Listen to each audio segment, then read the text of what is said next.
एक बार की बात, किसी जंगल में एक बड़ा सा पेड़ था। उस पेड़ पर प्रतिदिन बहुत से पक्षी आकर विश्राम करते थे। एक दिन एक बहेलिये ने पक्षी पकड़ने की इच्छा से वहां चावल के दाने फैला दिए और उसके ऊपर जाल बिछा दिया और स्वयं एक पेड़ के पीछे छिपकर बैठ गया। कुछ समय बाद उस पेड़ पर एक कबूतरों का झुंड आकर विश्राम करने लगा। तभी उनकी नजर चावलों के दानों पर पड़ी। दाने देखकर उनकी भूख जाग उठी और वह दाने चुगने के लिए जाने लगे।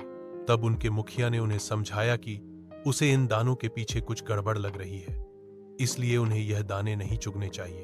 पर कबूतरों ने अपने मुखिया की बात नहीं सुनी और दाने चुगने के लिए चले गए। सारे कबूतर जाल में फंस गए।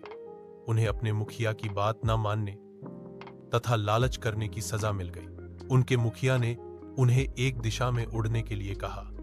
सब कबूतर जाल के साथ एक ही दिशा में उड़े और बहेलिया देखता ही रह गया।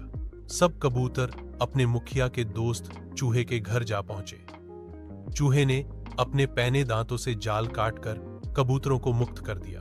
कबूतरों ने अपने प्राण बचाने वाले नन्हे चूहे को बहुत बहुत धन्यवाद दिया और सब कबूतर नीले आसमान में फिर उड़ गए। इस तरह हमें पता चलता है कि हमें कभी लालच नहीं करना चाहिए, अन्यथा हम भी कबूतरों की तरह संकट में फंस सकते हैं। साथ ही हमें यह भी शिक्षा मिलती है कि एकता में ही शक्ति है। बुढ़ापा। एक छोटे से गांव में हरिराम नाम का एक बूढ़ा किसान रहता था।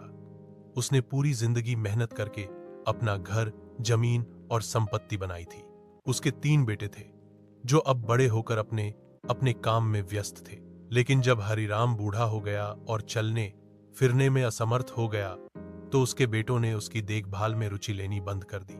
हर दिन कोई न कोई बहाना बनाकर बेटों में से एक दूसरे पर हरिराम की सेवा का बोझ डाल देता।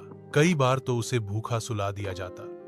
एक दिन हरिराम ने अपने पुराने संदूक से एक लोहे का छोटा सा डिब्बा निकाला और उसे खूब चमकाया। उसने जानबूझकर बेटों के सामने कहा, इस डिब्बे में मेरी सारी जमा पूंजी है जो मैं अपने अंतिम समय के लिए बचा कर रखा हूं। अब बेटों का व्यवहार एकदम बदल गया। वे हरिराम की सेवा में लग गए। कोई उसे अच्छे कपड़े लाने लगा, कोई खाना और कोई हर सुबह उसकी दवाइयां देता। यह देखकर हरिराम मुस्कुराया। कुछ महीनों बाद हरिराम शांतिपूर्वक चल बसा। बेटे जल्दी जल्दी उस लोहे के डिब्बे को खोलने पहुंचे, लेकिन डिब्बे में कुछ नहीं था, सिर्फ एक कागज पर लिखा था, अगर सेवा पैसों के लालच से करोगे तो वो सेवा नहीं, स्वार्थ है।